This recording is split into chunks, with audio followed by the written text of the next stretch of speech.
Boa tarde, mais uma quarta-feira está chegando e é uma alegria chegar nesse canal e compartilhar mais um texto da Palavra de Deus. Você me conhece, o meu objetivo é compartilhar a Palavra de Deus. Alguns de vocês têm me seguido, eu tenho acompanhado, inclusive, eu tenho no Facebook, tenho o portal igrejadecristo.net, onde eu escrevo semanalmente, e nesse canal, no canal da Igreja de Pimentas, toda quarta-feira a gente tem sempre uma palavra assim de incentivo, uma palavra também de correção, uma palavra de disciplina, uma palavra que quer nos preparar para estarmos preparados, assim, totalmente preparados na volta do Senhor Jesus, que todos nós que acreditamos no Senhor sabemos que um dia isso vai assim acontecer. Eu continuo aquela minha viagem pelas páginas do Velho Testamento. Hoje de manhã, eu comecei a ler o livro de Sofonias, mas algumas semanas atrás eu estive lendo Malaquias. Eu quero te convidar a abrir sua Bíblia em Malaquias, Lamentações. Há um tempo atrás eu estive no livro de Lamentações, Malaquias eu ainda vou ler, assim, mas Lamentações, capítulo 2, e no livro de Lamentações eu tirei algumas mensagens. Semana passada, inclusive, foi uma das mensagens. Tem um amigo meu, que eu tenho assim, um colega, um amigo, eu tenho sempre procurado falar do Evangelho, falado do plano de Deus para a salvação de toda a humanidade, crer, arrepender, confessar Jesus como Senhor, ser batizado em nome do Pai, do Filho e do Espírito Santo, permanecer, ser acrescentado no corpo de Cristo, a igreja, e permanecer fiel até a morte. Ele fala assim: Valdir, fica tranquilo, Valdir, Deus vai dar um jeitinho. No último dia, Deus é tão amoroso. Um Deus amoroso não vai assim fazer ninguém se perder. Essa coisa de inferno não existe. Fica tranquilo, você está bem, eu também estarei bem, e tudo bem. Eu falo, bom, eu até gostaria que isso acontecesse. E se acontecesse de fato, eu estaria bem, você estaria bem, todos nós estaremos bem. Agora, se a Bíblia, a palavra de Deus, for a verdade, como eu acredito plenamente, eu lamento dizer que você poderá estar em maus lençóis, se a palavra de Deus for verdadeira, porque, como de fato ela é, porque você não está assim no plano de Deus. Então, Deus para alguns é uma espécie de um Papai Noel, um vovozinho, que até acha graça nas traquinagens dos seus netinhos e que no último dia vai dar um jeito. Pois é, Israel pensou isso. Israel, povo de Deus que saiu do Egito, conquistou a terra prometida, teve bons reis como Davi, como Salomão, como Josias e outros, mas a população, junto com seus reis, resolveram desobedecer a Deus e foram para o exílio. E lá no exílio, o profeta Jeremias, ele está lamentando o exílio. O povo foi tirado da sua própria terra como consequência dos seus pecados. E Lamentações, capítulo 2, versículo 5, é o texto que eu gostaria de ler. Diz o seguinte: o Senhor se tornou como inimigo, devorando Israel. Devorou todos os seus palácios, destruiu as suas fortalezas e multiplicou na filha de Judá o pranto e a lamentação. Pois é, Jeremias, ele está lamentando, como o próprio nome diz, Lamentações. Ele está lamentando a destruição de Judá, de Jerusalém, do templo de Jerusalém, a ida, o exílio de boa parte da população. Ficou um pequeno restinho somente. Os outros foram para a Babilônia, fora aqueles que foram mortos a fio da espada.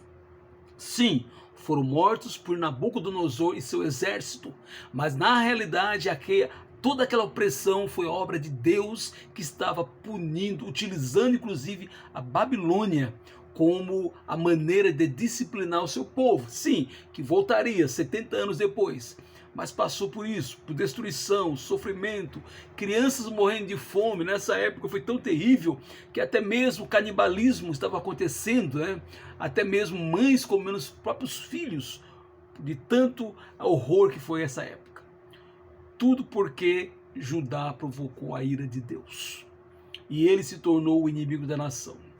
Às vezes, no mundo de hoje, onde as pessoas não refletem na palavra de Deus, onde muitas vezes elas refletem naquilo que elas ouvem, elas não vão a fundo, Às vezes é difícil entender um Deus irado, mas sim, Deus é um Deus de amor, é um Deus assim de misericórdia, é um Deus de compaixão, mas também é um Deus que se ira de tal maneira que não hesitou em destruir o mundo na época de Noé.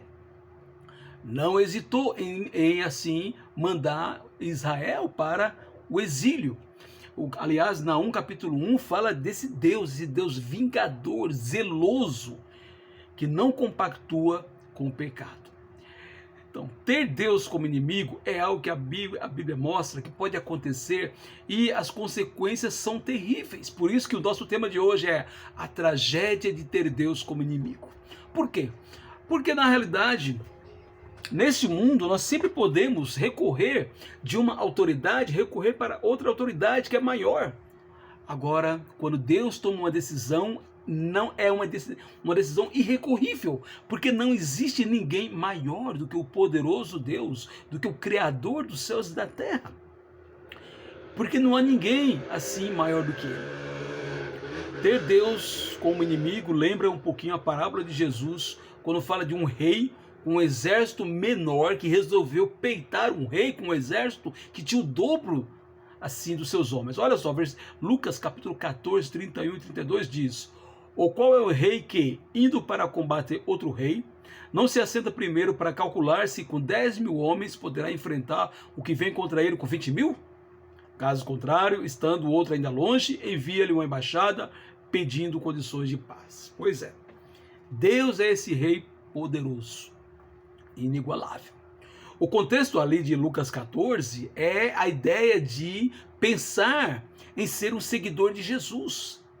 Pensar, inclusive, no que haverá necessidade de mudança de vida para se amoldar ao Evangelho de Cristo, mas também é pensar se vale a pena passar a vida inteira, né, neste mundo de mal com Deus, como inimigo de Deus, como diz, cuidando do seu próprio nariz, achando que é dono do próprio nariz, e esquecendo que Deus nos criou a sua imagem e semelhança, e por ter nos criado, Ele tem autoridade para determinar a maneira como Ele deseja que nós vivamos. Então o contexto ali é ser seguidor de Jesus. Vamos viver em paz com Deus por meio de Jesus, ou vamos desafiar ao Senhor e viver do nosso modo? Vale a pena arriscar? Então, a Bíblia fala um pouco sobre a ideia de ser amigo ou inimigo de Deus. Em Tiago, capítulo 4, versículo 4, diz o seguinte: gente fiel, vocês não sabem que a amizade do mundo é inimizade contra Deus? Aquele, pois, que quiser ser amigo do mundo se torna inimigo de Deus. Qual é a ideia? A sociedade, muitas vezes, está falando uma forma de viver. E a pergunta muitas vezes é se compensa, se vale a pena viver conforme a sociedade deseja, mesmo que essa maneira de viver seja contrária à maneira que Deus quer que nós vivamos. 1 João 2,15 diz: não ame o mundo nas coisas que há no mundo. Se alguém amar o mundo, o amor do Pai não está nele. Às vezes eu posso parecer trágico, mas a realidade bíblica é esta: ou somos amigos de Deus e colhemos todas as bênçãos espirituais que Ele deseja nos dar. Efésios capítulo 1, versículo 3 diz que Ele nos abençoa com toda sorte de bênçãos espirituais, ou somos inimigos. Infelizmente, colheremos o fruto amargo de nossa rebelião. Na Bíblia, ser amigo de Deus não é apenas reconhecer que Ele existe ou falar bem dEle. Ser amigo de Deus na Bíblia é viver em obediência ao seu ensino, encontrado na página das Escrituras Sagradas, especialmente nas páginas do Novo Testamento. Então não adianta falar bem de Deus, dizer que Ele é bom, dizer que Ele é o Criador, dizer que Ele é o Todo-Poderoso, mas não ter interesse na maneira como Ele deseja que nós vivamos. Finalmente, Jesus é aquele que nos reconcilia com Deus. O ser humano, por causa do pecado lá no Éden, estava em guerra contra Deus, a ponto dele destruí-lo na época do dilúvio. Mas olha só o que Romanos 5,1 diz: justificados, pois, mediante a fé, temos paz com Deus por meio do nosso Senhor Jesus Cristo. Pois é, só há uma maneira de termos paz com Deus. E essa maneira é nos rendermos ao senhorio de Jesus. É termos a Ele como nosso Senhor. É obedecer os mandamentos, o evangelho dEle. É entender que o jeito de Deus para sermos salvos é o jeito perfeito, a única maneira.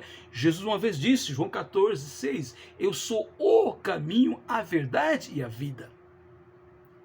Pois é, o que eu gostaria de dizer nessa semana, nessa reflexão: você já está em paz com Deus? Já fez dele seu amigo? Você já creu em Jesus como único Salvador, não como mas como o único Salvador, o único caminho para Deus? Já arrependeu-se dos seus pecados? Já confessou Jesus como Senhor de sua vida? Já foi batizado nas águas em nome do Pai, do Filho e do Espírito Santo, sabendo o que está fazendo? E vive todos os dias buscando conhecer mais e mais da vontade de Deus, e ao conhecer esta vontade na palavra dele, na Bíblia Sagrada, você já decidiu obedecer? Pois é. Mateus 5:6, Jesus diz: bem-aventurados os que têm fome e sede de justiça, porque serão saciados. A nação de Israel foi avisada por Jeremias e tantos outros profetas do perigo de ter o Senhor dos Exércitos, o Criador, como seu inimigo. Hoje, os servos de Deus, os mensageiros de Deus, aqueles que insistem em pregar o verdadeiro evangelho encontrado na Bíblia, também continuam insistindo: venha ser amigo de Deus enquanto é tempo. Não espere Cristo voltar e encontrar você na condição de inimigo do Senhor. Todos os dias é dias de irmos ao encontro do Senhor, com a bandeira branca. Lembra a parábola? O rei que tinha 10.000, Jesus falou: pensa bem, compensa ir brigar, ir lutar contra um que tem 20.000? A resposta é claro que não. Ele diz: então por que não manda embaixada de paz? Qual é a ideia? Compensa viver a vida inteira e sair desse mundo tendo Deus como inimigo, sem ter se reconciliado por meio de Jesus? Nossos vídeos semanais, tudo aquilo que é escrito tem como objetivo incentivar a bandeirinha branca, a percebermos que não vale, que é trágico morrer e ter Deus como inimigo, não ter aceitado o plano de Deus de fazê-lo amigo, que é através de Jesus, como nós vimos assim em Romanos capítulo 5, versículo 1. Todos os dias é dias de irmos ao encontro do Senhor, bandeirinha branca nas mãos, pedindo condições de paz e fazendo dele o nosso amigo, ele deixando de ser nosso inimigo e fazendo dele nosso amigo, e especialmente ele deseja ser o nosso amado Pai Celestial. Uma vez amigos de Deus, nós vamos usufruir das suas bênçãos espirituais aqui na terra, porque ser amigo de Deus aqui na terra é uma maravilha. Nossa vida sempre é melhor, mas isso não significa que não teremos problemas na vida. Mas ser amigo de Deus é muito mais importante. Quando nós partirmos, um dia partiremos desse mundo, ou um dia Cristo voltará. E quando ele voltar, o meu desejo sincero e o desejo sincero de Deus é que você que está me ouvindo já tenha decidido ser amigo de Deus e viver de conformidade com a vontade dele. Se você quer ter essa mensagem por escrito, entra lá. igrejadecristo.net, está escrito: a tragédia de ter Deus como inimigo. Não viva essa tragédia. Que nesta quarta-feira, onde você estiver, se já é amigo, pode se aproximar à sombra do onipotente Deus ainda mais, como diz o Salmo 91. Se ainda não é amigo, é momento de bandeirinha branca, correr aos braços do Senhor, que está sempre pronto assim para assim receber a cada um que busca nele. Que Deus nos abençoe nesta quarta-feira.